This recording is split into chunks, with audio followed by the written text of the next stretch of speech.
ان ان چیزوں کو اگر آپ اچھی طرح سے جائزہ لیں گے تو آپ کو صاف پتہ چلے گا، آپ کو سمجھ آ جائے گی کہ اس کا مطلب ہے کہ دل کا یقین ہلا، اور یہ ہمارے ایمان کی کمزوری کو ظاہر کر رہا ہے کہ ہم مایوسی میں گئے، شکوے شکایات میں گئے، اور پتہ نہیں کیا کیا الا بلا گند اندر مچا کے رکھا ہوا دل میں.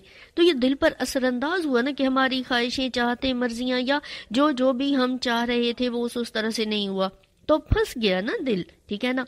اب اثر انداز ہونا اس کے حوالے سے بھی بتایا، اور پھنس جانا جو ہے وہ تو اور بھی خطرناک ہو جاتا ہے نا، کیونکہ یہ وہ سٹیج ہوتی ہے جس میں ہم تقریباً اس طرح سے کہہ رہے ہوتے ہیں یہ اب نہیں ہوگا، میرا ایسے نہیں ہو سکتا، مجھے یہ نہیں ملتا، مجھے وہ نہیں دیتا، میرا نصیب ایسا نہیں ہے، میرا مقدر ایسا نہیں ہے. اب یہ کیا ہوا؟ یہ تو دل کا پھنس جانا، ڈوب جانا ایک طرح سے ہوا نا. تو دل پر اثر انداز ہونا یا دل پھنس جانا. اب آپ کو ان دونوں صورتوں کے احساس کا پتہ چلا نا. تو اب جو بھی دل پر اثر انداز ہوا یا دل اس میں پھنس گیا وہ دنیا کا دانہ ہے. جو ہماری آخرت یا عقبہ کی کامیابی، جو اللہ کی قربت اور اس کی رضا و خوشی کے حصول کی راہ ہے ہماری، ٹھیک ہے، اس راہ میں اس نے رکاوٹ پیدا کر دی. تو اب آپ کو واضح ہو گیا کہ دنیا کا دانہ کیا ہے یا اس کا مطلب کیا ہے اور اس کو پکڑنا کیسے ہے. ٹھیک ہے. اب یہ دانہ جو ہے یہ باطل ڈالتا ہے تاکہ ہماری اپنی منزل کی طرف جو تیزی سے پرواز جاری ہے اور ہم سفر کر رہے ہیں اس میں رکاوٹ آ جائے، وہ رک جائے یا وہ آہستہ ہو جائے، کیونکہ ہماری روح ایک پرندے کی طرح ہی اللہ کے یقین اور خوف ان دو پروں پر پرواز کرتی ہے. ان میں سے ایک پر بھی نہیں ہوگا نا تو پرواز نہیں ہوگی.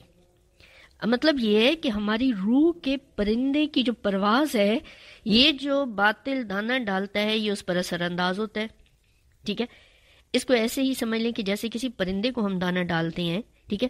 تو اب کیا ہوتا ہے، ہم اسے دانہ ڈال رہے ہوتے ہیں، جیسے شام کو عموماً مرغیوں کو ڈربے میں بند کرنا ہوتا ہے، کٹ کٹ کٹ کٹ کر کے ہم دانہ ڈالتے آ رہے ہوتے ہیں اور وہ پیچھے پیچھے آ رہی ہوتی ہیں اسی طرح سے، اور ہم انہیں ڈربے میں بند کر دیتے ہیں. اسی طرح سے کبوتروں کو دانہ ڈالتے ہیں، آ آ آ کرتے ہیں اور کبوتروں کو دانہ ڈالتے ہیں، کبوتر آ جاتے ہیں، ہم انہیں پنجروں میں پکڑ کے قید کر لیتے ہیں. تو باطل بھی بالکل اسی طرح دانہ ڈالتے، پکڑ لیتے اور پھر قید کر لیتے ہیں ہمیں. اور پھر یہی چیز ہماری حق کی راہ کی رکاوٹ بن جاتی ہے اور ہماری پرواز کو روک دیتی ہے، جو ہماری روح کی پرواز ہے، جو اللہ کے یقین اور خوف دو پروں پر ہو رہی تھی. اب جو میں نے پہلے احساس آپ کو پکڑنے بتائے تھے نا، اگر ان احساسوں کو دیکھیں تو دیکھیں یقین کو توڑتا ہے اور ہلاتا ہے. ٹھیک ہے. تو جب ہم انگلی اٹھاتے ہیں اور سوالیہ نشان یہ کیوں، کس لیے، کیا، تو ہمارے اندر خوف اور ڈر بھی نہیں ہوتا. ٹھیک ہے نا. تو یہ دونوں چیزیں کمزور ہو جاتی ہیں، اس لیے یہاں پر آ کے آپ کے اندر اب یہ چیز سمجھ آئی ہوگی. اب جیسے پرندے پھنس جاتے ہیں، ہم بھی نادان ہیں، پرندوں کی طرح کچھ نہیں دیکھتے سمجھتے، دانے کو ہی دیکھ رہے ہوتے ہیں، حالانکہ اللہ نے ہمیں اشرف المخلوقات بنا کر یہی تو شعور عطا کی ہے. ٹھیک ہے نا. اب ہم وہ استعمال ہی نہیں کرتے، اور اس وقت کے ظاہر کے دانے کو دیکھ کر اسی کے پیچھے پیچھے چلتے، اسی میں پھنستے چلے جا رہے ہوتے ہیں.